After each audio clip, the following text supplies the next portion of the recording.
je filme une classe au Sénégal pour voir comment c'est. Regardez l'état des tables, regardez comment c'est. Voilà, ça.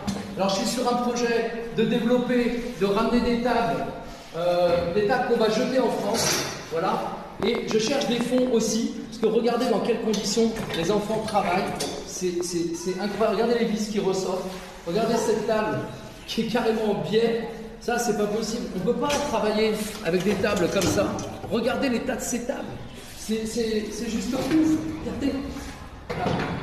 Je suis sur un projet à Châteaudun, en Eure-et-Loire, de ramener des tables ici. J'ai besoin de fonds. Si jamais il y en a qui voient ça, si vous avez des plans, eh ben donnez-moi vos plans, parce que là, je suis plus dans une seule classe. Mais il y a encore plein de classes. Regardez ça. Regardez, du fil de fer, s'il te plaît. On ne peut pas travailler comme ça. On a des tables en France, on veut les jeter, on ne les jette pas. Regardez, regardez là en dessous le fil de fer, regardez. Voilà.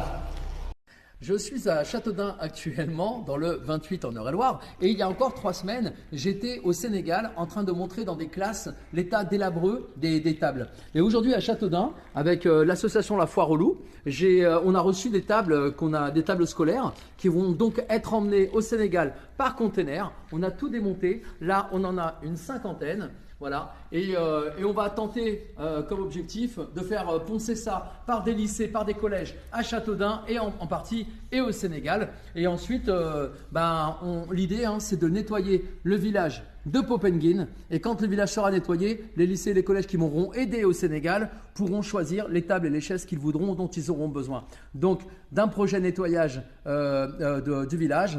Du coup, ça fera aussi un projet, une retombée sur des fournitures scolaires qui pourront leur être offertes. Donc, je ne donne pas, je partage et je demande quelque chose en contrepartie d'utile pour l'environnement, l'écologie et la pollution. Merci, à tout à l'heure, ciao.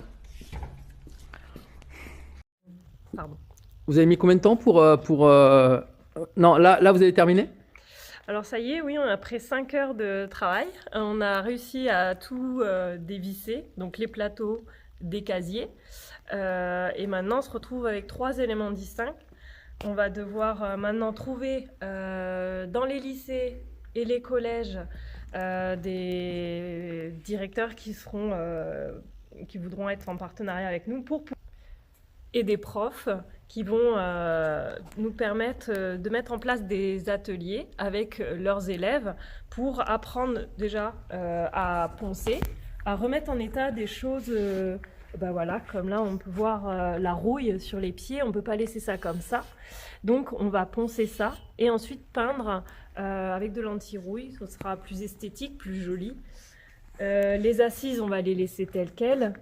Et ensuite on va essayer de reprendre les dossiers, donc poncer aussi, changer ceux qui sont vraiment très abîmés comme là, où le bois a tendance à partir. Et ensuite on va passer au plateau, où là il y a le plus gros du boulot à faire. Donc ça sera à poncer, à repeindre, ou pas. Ou poncer déjà, cirer, ça serait déjà bien.